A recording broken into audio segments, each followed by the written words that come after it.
Muy buenas a todos. Hacía ya tiempo que quería traeros esta inversión a la palestra, pero debido a que las inversiones no son siempre tan pasivas, es ahora cuando encuentro un momento y me gustaría compartirlo con vosotros, mostrándoos esta inversión en concreto, que estoy seguro que os va a encantar.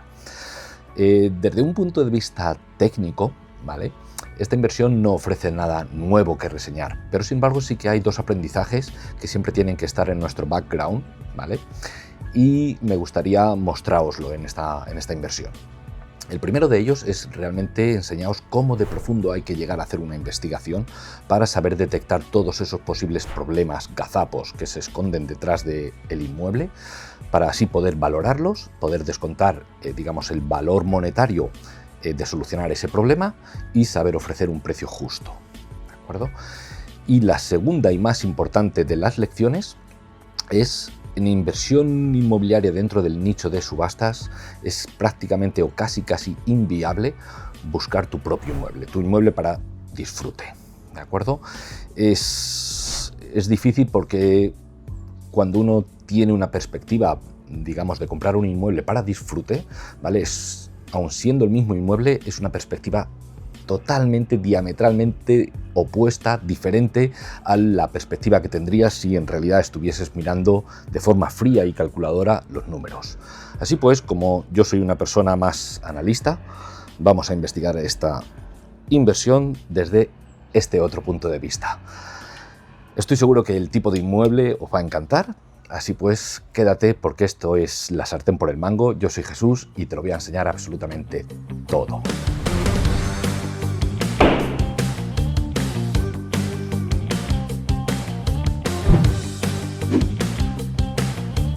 Bueno, ya que tenemos las gafas de analista, antes de empezar a profundizar en la investigación en sí, vamos a ver realmente cuál es el motivo de hacer esta investigación, porque a pesar de que digo, no suelo hacerlas, no me gustan, ¿vale? ¿Por qué estoy haciendo una excepción? Bien, esta investigación en realidad es para, vamos a denominarlo, el señor Púrpura. El señor Púrpura es un arquitecto de Madrid, es un colega, y en los últimos años ha invertido su tiempo y ha arriesgado su capital en comprar bajos comerciales en calles secundarias, los cuales prácticamente solamente valen para almacén, para criar ratas y cucarachas, porque por desgracia esos negocios llevan ya muchos años con la persiana cerrada. Entonces, este hombre coge esos locales, los transforma en una vivienda y así puede hacer una vivienda más asequible a todas esas personas que realmente no pueden comprar un inmueble más estándar en otras plantas debido al capital que hace falta para ello. Entonces, digamos que es como un poquito de justicia social, como karma, el buscarle este inmueble. ¿Por qué me llega a mí? Vale, porque él quiere tener un inmueble de disfrute. Buscando un idealista, él encuentra este inmueble que quiere comprar, pero la verdad, el precio ahora mismo ha bajado un poquito, estaba un poco más alto, estaba a 350.000 euros, se le hacía bastante dinero. Él necesitaba, él quería un inmueble realmente para relajarse, para disfrutar, porque debido a su trabajo, al tener que, digamos, al haber habido un cambio de legislación en Madrid, ahora, digamos, los metros mínimos que le pedían para poder hacer esas viviendas ya no le eran viables, ¿de acuerdo? Entonces ha virado un poquito a viviendas turísticas.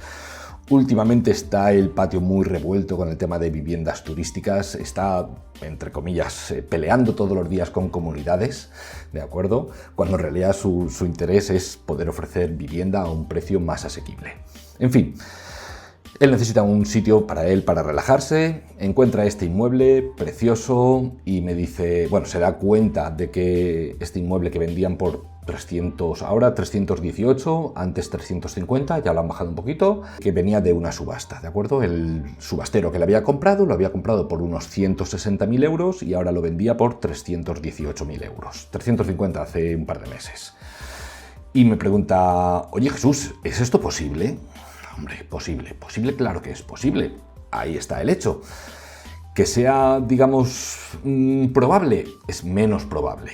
Dice, bueno, venga, vamos a darle una oportunidad, vamos a intentar buscar un inmueble como este. Digo, bueno, eres colega, vamos a hacerlo, venga, manos a la obra. A ver, Mr. Púrpura, ¿cuáles son tus requisitos? Bueno, sus requisitos era que fuese lo más parecido a este inmueble en concreto.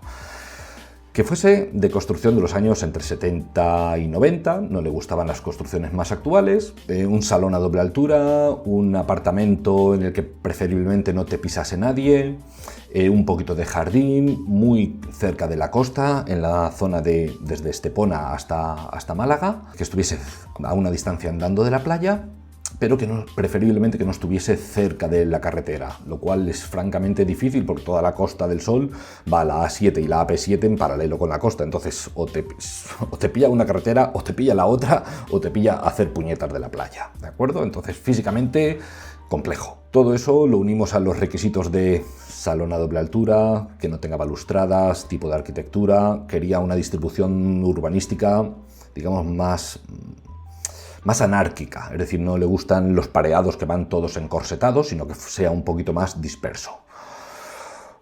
Bueno, y me dicen más o menos para que sepas qué tipo de inmueble es este.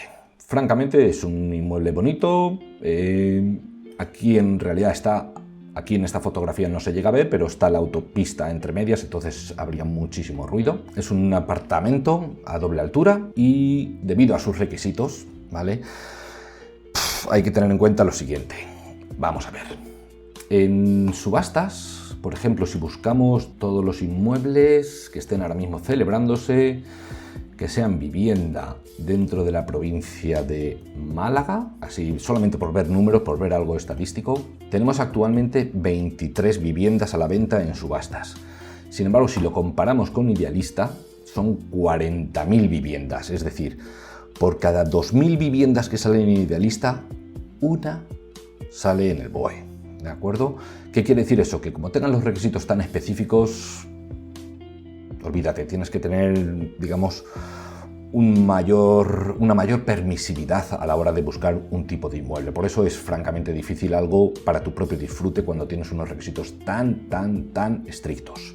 Bueno, no nos desanimamos. ¿Qué es lo que yo decido? Pues decido encomendarme a Santa Ana de los Chungopisos, ¿vale? A ver si me trae alguna posibilidad. Bueno, pues busco una, no cuadra, busco otra, no cuadra, busco otra, no cuadra, busco otra. También necesitaba un porche para poder para poder aparcar, ¿vale? Total, que ya después de unas cuantas semanas empezando a buscar, esas oraciones que le hice a Santa Ana de los Chungopisos son escuchadas. Oye, Jesús, ¿recuerdas el piso de Mr. Púrpura? Pues sale otro exactamente igual en Bahía Dorada. ¡Plum! Radar encendido, empezamos a mirarlo y vemos, bueno, me pasa el link de la subasta, esta subasta en concreto, ¿de acuerdo? Ya ha terminado. Bueno, pues vamos a investigarla directamente. Miramos, lo primero que hacemos, pues eso, vemos un poquito de qué se trata, investigamos aquí los bienes, ¿vale?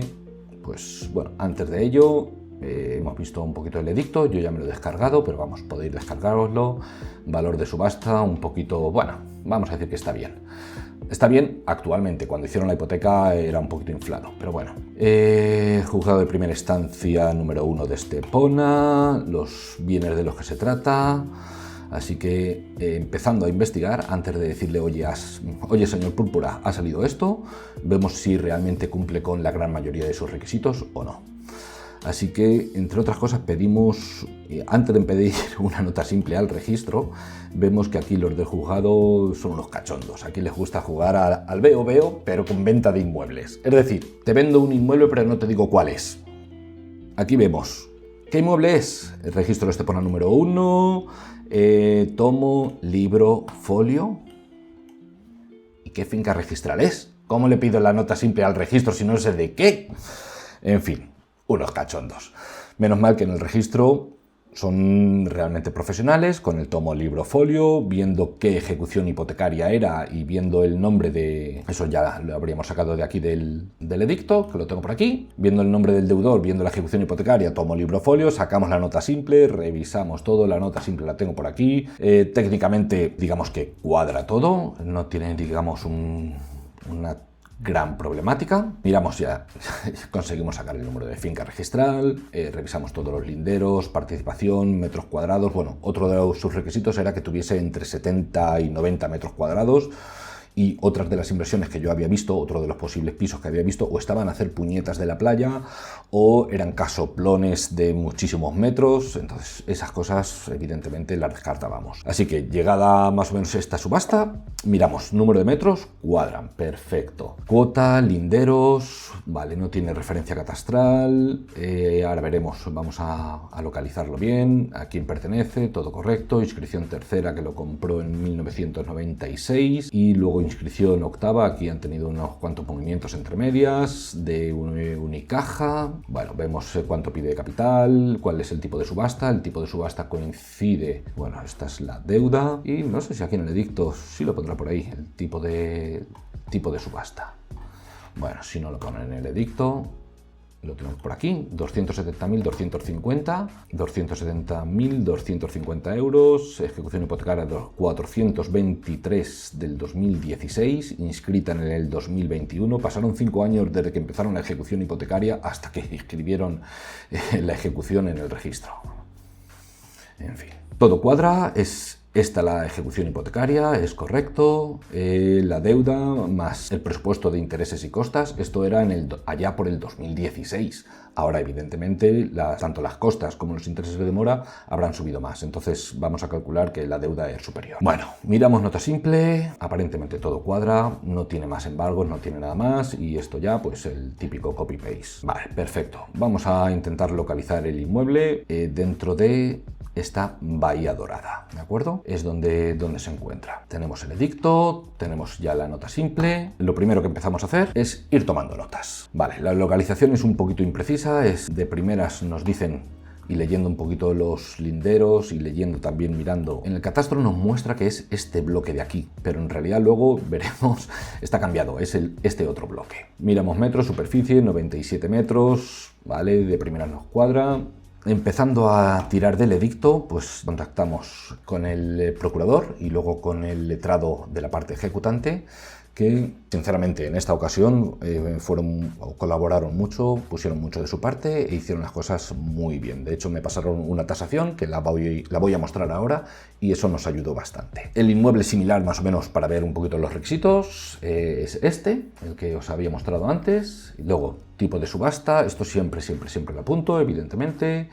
¿Qué deuda tiene en el 2016, si es asumible o no es asumible, el 70% del tipo de subasta para que quede firme, este dato es fundamental, el 50% más o menos para, aunque no quede firme, que tengamos bastantes probabilidades de que sí acepten, digamos, una postura. Su valor real, ¿vale? El valor de referencia catastral, el valor real evidentemente es así porque tú no lo has visto por dentro. El valor de referencia catastral por el cual supuestamente vamos a tener que tributar por el ITP, pues manos a la obra. Bueno, aquí es bueno reseñar lo siguiente. La gente piensa que el tipo de subasta es el valor del inmueble. En este caso coincide y casualmente podría ser, pero por lo general el tipo de subasta no tiene absolutamente nada que ver con el valor del inmueble.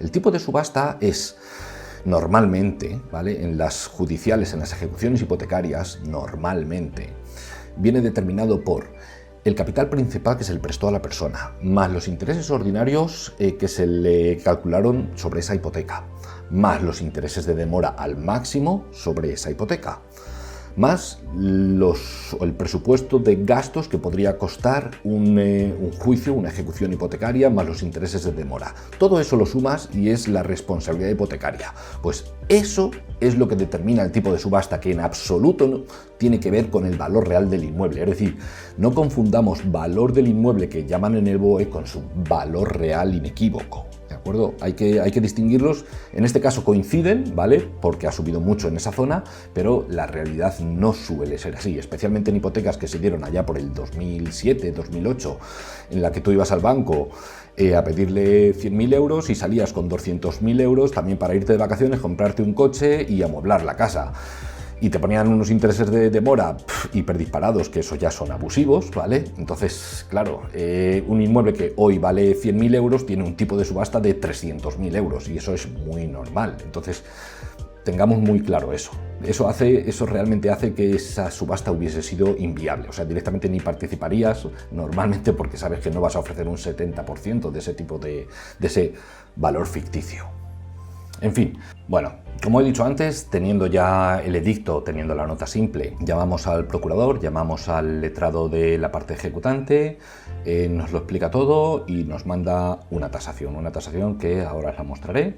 Nos dice que el deudor falleció en el proceso y que los herederos habían renunciado a la herencia. Esa información luego la contrastamos con lo que nos dicen en el juzgado y bingo, es cierto. El deudor había fallecido, los hijos, los herederos, habían renunciado a la deuda, a la herencia, debido a que la deuda era superior a lo que iban a heredar. Entonces, bien hecho, habían renunciado a ella y ahora mismo estaba en un, digamos, en un limbo de propiedad. No es que esté en un limbo, en realidad sigue perteneciendo a ese deudor fallecido, pero eso nos asegura que la hipoteca no fue concedida para vivienda habitual, que el morador de la vivienda no es el deudor hipotecario, por lo tanto la Ley 1/2013 no lo protegería, ¿vale? O sea, no existe esa persona, así que por el momento luz verde. El letrado nos dice que cree que la vivienda está libre, ¿vale? Porque todas las notificaciones han venido rechazadas, no le había llegado supuestamente a nadie, lo cual luego comprobamos y eso sí que es falso, ¿de acuerdo?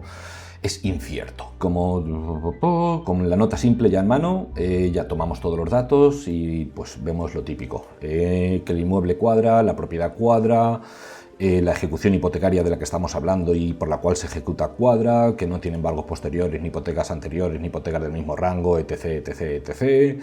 Todo cuadra, es esta la ejecución hipotecaria, así que adelante, luz verde.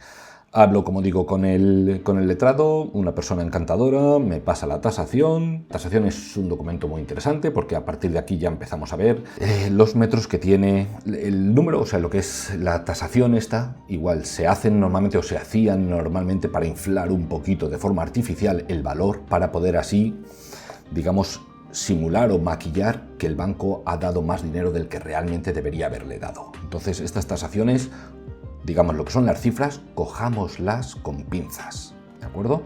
Pero sin embargo el resto de cosas sí que cuadra. Y aquí encontramos algún dato muy bueno. Bueno, número de dormitorios, baños, terminaciones, metros, vale, todo cuadra. Le echamos un vistazo, es una tasación pues normalita. Localización y ahora empezamos con una cosa curiosa. Esta fotografía que vemos aquí. Al principio me pasó desapercibido. Cuando miré en el catastro, ¿de acuerdo? Aparentemente esta era la localización, ¿vale? Donde tengo aquí el marcador. Está un poquito más allá de Estepona, ¿de acuerdo? Está ya cerca de la zona de Casares, Manilva. Esa zona no me gusta mucho, es territorio comanche, ¿de acuerdo? Para el que sepa de lo que estoy hablando, valga la redundancia, sabe de lo que hablo. En fin, según el catastro, ¿vale? El inmueble es este, exactamente este. Pero si viésemos mirando al mar y comparando estas cubiertas, no coinciden en absoluto con estas cubiertas que se ven del balcón. Esto había pasado desapercibido para mí, pero sin embargo para el señor Púrpura, que tiene un ojo de arquitecto, me dijo, atención, es el bloque de al lado, efectivamente. Era el bloque de al lado. Si vemos, digamos, estas chimeneas, no coinciden con estas chimeneas, ¿de acuerdo? Pero sin embargo, si miramos esa fotografía se supone que fue hecha desde esta terraza, ¿de acuerdo? Bueno, este es el inmueble. Así que continuamos investigándolo, seguimos mirando la tasación. Otro dato importante que él necesitaba o quería dentro de sus requisitos, plano de situación, el plano del inmueble. Uno de sus requisitos es que tuviese una terraza a doble altura. Maldita sea, si en un juzgado ni siquiera te dicen el número de finca registrada que te están vendiendo, es francamente difícil saber si un inmueble tiene un salón a doble altura. Vale, pues viendo aquí un poquito la distribución tanto de la planta baja, ¿vale? El acceso por la galería, salón, comedor, cocina, alineamos las escaleras y vemos que este trozo de aquí es la parte de arriba del salón, así que bingo. Tiene un salón a doble altura, cuadra en requisitos, así que creo que lo que nos queda es coger maleta y nos vamos para Málaga a investigarlo. Pues ni cortos ni perezosos, nos vamos a Málaga, nos vamos a Estepona, localizamos el inmueble y esto es lo que nos encontramos. Está un poquito cerca o demasiado cerca de la autopista, pero no se escucha tanto por ser el edificio, digamos, enfocado hacia la playa. Urbanización en primera línea, es el edificio, digamos, inmueble está en segunda línea de playa, los jardines muy bien cuidados, piscina bien cuidada. Las cubiertas y las fachadas, sin embargo, hay una tremenda diferencia entre lo que son, digamos, dúplex, que es este en nuestro caso, con los que son apartamentos un poquito más individuales. Ahora veremos por qué. Al lado del arroyo Vaquero, este día no era digamos, el más óptimo para grabar, pero se puede ver un poquito el tipo de inmueble que es. Es un inmueble realmente para disfrute. Bueno, como más o menos vemos en los vídeos, tema de cubiertas está bastante dejado, ¿vale? Le falta mantenimiento y ahora veremos por qué. Evidentemente es un inmueble que está en primera línea de playa, entonces la humedad y la salinidad del mar pues hacen su trabajo, evidentemente. Por ello hay que cuidarlos y darles realmente la luz que se merece. Habiendo visto ya un poquito el inmueble en sí, habiéndolo localizado con precisión, sabiendo cuál es, viendo el estado en el que está, nos dedicamos a hablar un poquito con los vecinos y ya es cuando realmente nos damos cuenta de la situación. El inmueble no estaba vacío, estaba, digamos, tampoco ocupado. Aparentemente era una anterior inquilina que, oye, pues al haber fallecido el dueño, los hijos haber renunciado a la herencia, pues sencillamente estaba aprovechándose de la situación. Oye, pues a río revuelto, ganancia de pescador. Ella era una pescadora y ahí está. Pero ella en realidad no era quien estaba morando la vivienda, sino que era su hijo y la novia de su hijo. Vamos a llamar, digamos, tanto a la madre, al hijo y a la novia del hijo, vamos a llamarla a la señora Pink, ¿de acuerdo? En honor a Reservoir Dogs. Así que el inmueble está siendo habitado por este chico y su novia. A ver, de primeras ellos decían de quedarse en el inmueble, que les dejásemos algún alquiler, o si no, pues que le diésemos un poquito de tiempo o que les ofreciésemos algo de dinero. Es decir, ahí a lo que estaban era a ver si pescaban algo. Por lo menos esto hay que tantearlo siempre porque tienes que ver el perfil del ocupante o del precarista que está ahí, del morador, vamos a llamarlo, ¿de acuerdo? Porque no siempre son ocupas de patada, como muchas veces o falsamente se cree la gente. No, hay gente que, oye, pues vive ahí por circunstancias, gente que se aprovecha de la situación, también hay ocupas, evidentemente, entonces tienes que saber un poquito valorar la situación, saber qué problemática va a tener y cómo la vas a resolver y cuánto te va a costar resolverla. Entonces, de eso es de lo que nos encargamos. Mientras vamos haciendo la investigación del piso, también hablamos con otro vecino que resulta que está también interesado, es un API belga y está interesado en comprar también este inmueble, ¿de acuerdo? Pero evidentemente esa es nuestra opción B. Nuestra opción A es para el señor Púrpura, que es quien, digamos, quien nos hace el encargo.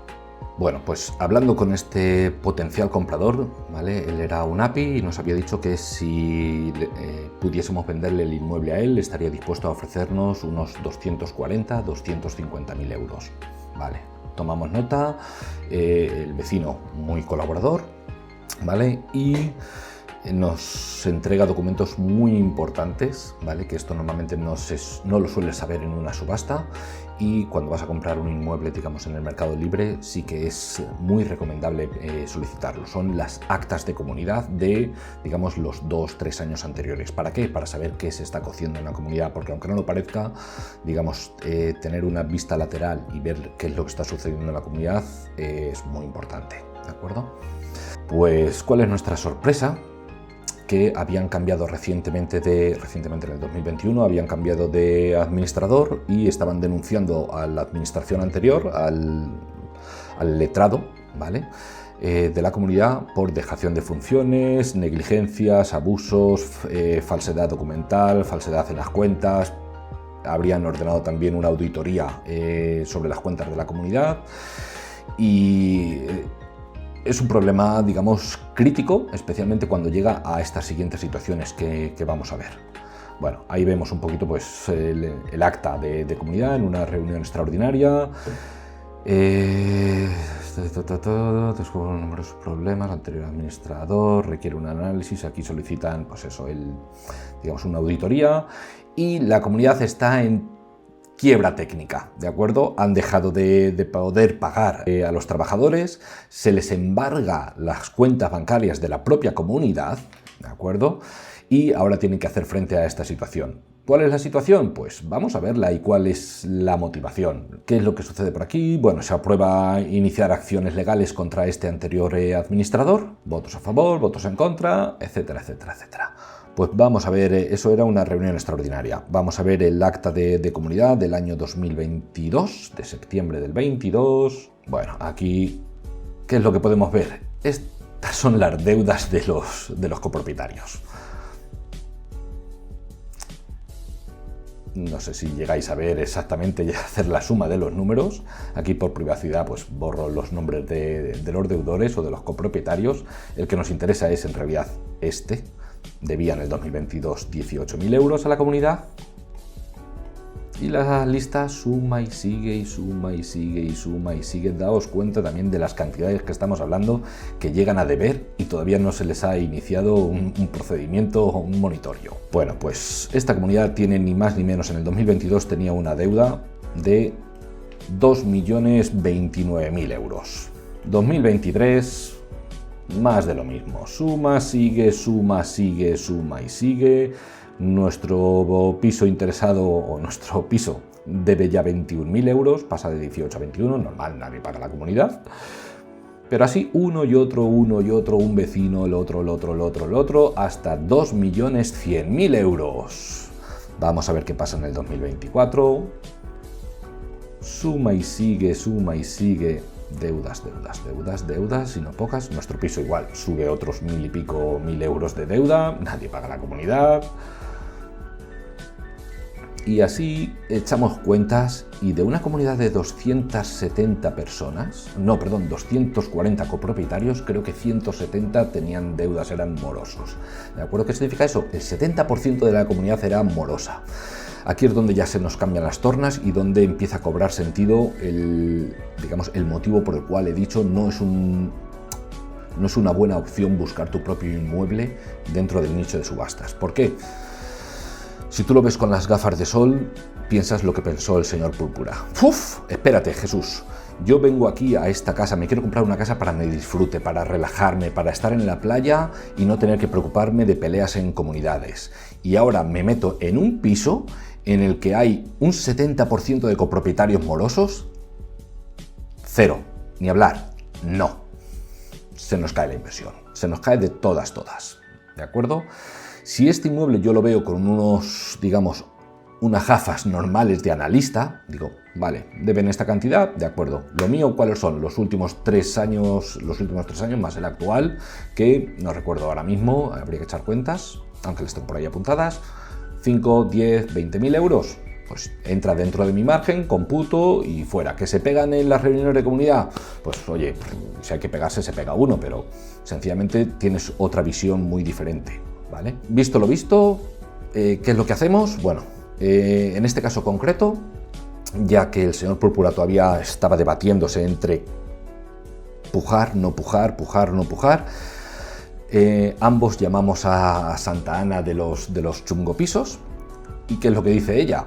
¡Puah! Esto es una oportunidad, claro. Si teniendo un 70% de morosos, tarde o temprano, cuando no salga un inmueble va a salir otro a la subasta. Y especialmente si ahora el administrador nuevo se ha puesto las pilas, toda esta gente que tiene deudas o se pone las pilas y paga o acaba en un proceso monitorio y de una manera o de otra, ¿vale?, van a acabar subastando el inmueble. ¿De acuerdo? Puede ser que por deudas de comunidad, puede ser que tengan otras muchas deudas también de hipotecas y demás, eso hay que verlo una por una. Pero, ¿qué es lo que sucede en esto desde un punto de vista de inversión? Coño, pues ya metes la nariz en una propiedad que tiene muy buena pinta, que tiene muy buen potencial, ¿vale? Y ya poco a poco, pues si sale uno, sale otro y más. Hilando un poquito con la profesión del señor Púrpura, había muchos locales en la parte de abajo que realmente no tenían ningún sentido como local, porque como hemos visto, la urbanización es una urbanización cerrada, primera línea de playa. ¿Qué? ¿Para tener un kiosco y vender pipas a 4 chavales ahí en la playa? Pues no te va a dar suficiente como para mantener ese inmueble. Sin embargo, si ese inmueble se reconvierte en un inmueble, por ejemplo, turístico en la parte de abajo, con una terracita, lo veo súper chulo, con muy buen potencial, una primera línea de playa, estepona, no sé, yo considero que son situaciones inmejorables, ¿de acuerdo? Pero al haber visto esta inversión o esta subasta, digamos desde una perspectiva de comprar para disfrutar, aquí había poquito disfrute. El entrar a una comunidad que está en quiebra, que el 70% de los copropietarios son morosos, de disfrute poco. Habiendo descartado ya la opción de pujar para el señor Púrpura, después de haber invertido nuestro tiempo, nuestro dinero, nuestra ilusión, era francamente difícil encontrar un inmueble que cumpliese sus requisitos y debido a los problemas de comunidad esta inversión se nos cae. Decidimos no participar, ¿vale? Porque no quiere entrar en una comunidad en la que está tan deteriorada. Y ese es el motivo por el cual las cubiertas se ven tan feas, tan deterioradas, porque en realidad como hay tantos morosos, pues nadie las cuida. Y según me dijeron en la comunidad algunos de los vecinos, pues los que son, digamos, apartamentos más separados, ¿vale? O digamos esta zona, en los de primera línea, los que son más únicos, ¿vale? Que no tienen a nadie por encima ni por debajo, cada uno pintaba y arreglaba su fachada, ¿de acuerdo? Sin embargo, luego ya en las zonas más comunes, pues estaban bastante deterioradas. Y de hecho, esos locales comerciales que estaban abajo estaban francamente y por desgracia muy deteriorados. Luego intentamos contactar con la comunidad para ver si pudiésemos encontrar una opción en la cual pudiésemos alquilar o comprar esos locales para hacerles un cambio de uso y hicieron oídos sordos, ¿vale? En realidad hubiera sido muy sensato para ellos porque le damos vida a esos locales comerciales a cambio de poder pagarles, evidentemente, a la comunidad y solventar esos casi 2 millones de euros de deuda. O sea, blanco y en botella, y sin embargo el administrador nos hace oídos sordos. En fin. Bueno, pues habiendo descartado ya participar en esta subasta para el señor Púrpura, hablamos con la API belga que nos había propuesto comprar este inmueble, pero tenía un pequeño problema. El problema es que estaba a la espera de una venta y hasta que no la hiciese no tenía la liquidez suficiente. La subasta era ya ese mismo día, al día siguiente, y ella necesitaba al menos 5 o 7 días para poder, digamos, tener toda la liquidez, ¿vale? Ya habíamos hablado más o menos de un precio de unos 220, 200, algo así, digamos como puja, ¿de acuerdo? Como puja máxima. ¿Qué es lo que pasó? Ella no tenía todavía ese dinero, había que esperar un tiempo y imagínate que la venta que tenía se le caía o cualquier cosa así, te ves en un problema de tener que hacer frente a un remate, es decir, a pagar el dinero que has propuesto pagar en la subasta, no tener esa liquidez y al final estar forzado a quebrar la subasta y perder al menos el depósito. Así pues, yo como soy muy cauto a la hora de echar los números y a la hora de, digamos, arriesgar en este sentido, yo le dije, mira, olvídate, no pujes, ¿vale? No lo vamos a hacer. Luego ya a posteriori, si la subasta queda por debajo del 70% del tipo de subasta, ya hablaremos con el banco a ver si nos hacen una cesión de remate. Y efectivamente, pues la subasta terminó ese día, si la encuentro por aquí, terminó en 183.770 euros. No hubo ninguna puja hasta un minuto antes, ¿vale? El abogado me llamó preguntando, oye, ¿has sido tú? No, yo no había pujado, yo estaba esperando precisamente a ver cómo terminaba para luego hacerte una cesión de remate. Bueno, pues aparentemente hay más gente interesada de lo que parecía, especialmente cuando este inmueble era difícil también de localizar porque no tenía número de finca registral. O no habían publicado el número de finca registral, no es que estuviese o que no estuviese inmatriculado en el registro. Bueno, pues así termina la subasta, un 69% del tipo de subasta. ¿Qué implica esto? Una semana más tarde me llama este vecino que había colaborado con nosotros, nos había entregado las actas de comunidad y estaba dispuesto a comprar el piso y me dice, Jesús, ya tengo el dinero, a ver si lo podemos comprar. Teniendo en cuenta que 183.000 euros cubrían la deuda, que eran 160.000, y que había quedado al 69% del tipo de subasta, técnicamente opciones había de que nos hiciesen una cesión de remate. Pero llamé al letrado y él llamó al banco y el banco dijo, mira, nos damos con un canto en los dientes que hemos cobrado todo lo que se nos debía, así que ¿para qué vamos a tener que ir al juzgado a hacer una cesión de remate? Aceptamos el precio de la subasta, lo siento Jesús, no te podemos hacer una cesión de remate. Pues mi gozo en un pozo y así es como quedó la subasta. Bueno, pues si así fue como quedó la subasta, No pudimos comprarla para el señor Púrpura, no pudimos comprarla para el vecino porque no tenía la liquidez. Y decidimos, bueno, vamos a intentar gastar unas últimas balas intentando hablar con la comunidad, ¿de acuerdo? Y ver si podemos llegar a un acuerdo sensato. Un acuerdo sencillamente era a ver si hay opciones de poder comprar esos locales, porque aparentemente parecían como locales, digamos, de uso social dentro de la comunidad, como un bar, había pues eso, dentro de locales comerciales como un bar social, un restaurante, había otros locales que tenían pinta de ser utilizados por la comunidad como zona común.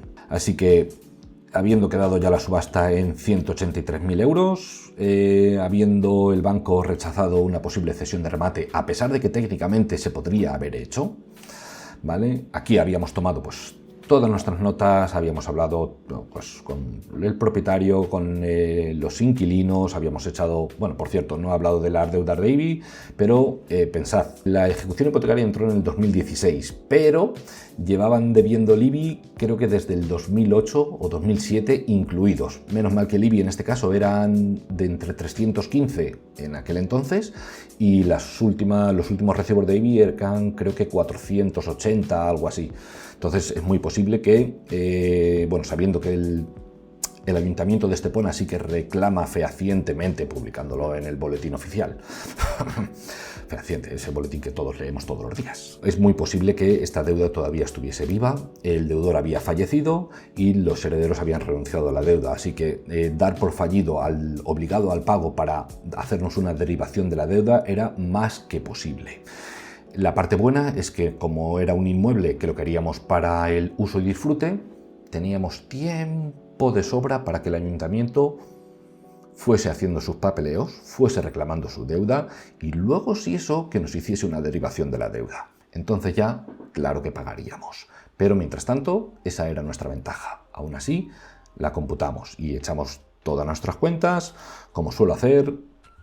Aquí tengo más o menos pues los escenarios, un cómputo por encima de pues, valor de referencia catastral, el valor real. Aquí hacemos un cruce de datos en el sentido del mejor de los escenarios, en el que invertimos lo mínimo y sacamos el máximo. El peor de los escenarios es cuando los costes nos suben y luego el precio de venta en realidad baja. Pues hacemos un cruce y vemos hasta qué punto merecería la pena ofrecer.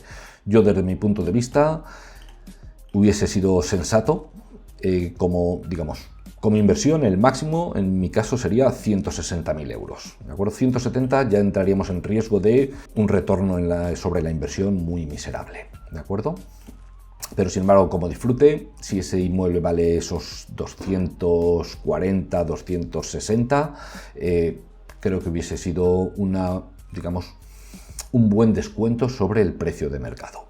Bueno, pues como vemos aquí, habíamos hecho pues todo nuestro trabajo, habíamos hablado con los vecinos, con la comunidad de propietarios, habíamos descubierto, al ver las actas, habíamos descubierto que problemas que normalmente no se suelen descubrir. ¿Qué es lo que sucedió? ¿Cómo fue la subasta? Aquí al final se nos cae el árbol sobre la casa y no pujamos, debido principalmente a eso, a las deudas de comunidad que tenían. Es que es inimaginable el 70% de copropietarios morosos. Cuando hay morosidad así en una comunidad es como un cáncer, hay que atajarla antes. Bueno, pues luego hablando con la administración, ¿vale? Le propusimos, oye, mira, a ver si podemos comprar estos locales comerciales, a ver si podemos, digamos, hacerles un cambio de uso, vamos a ver, por lo menos estudiar si es viable o no es viable una operación. El silencio fue su respuesta.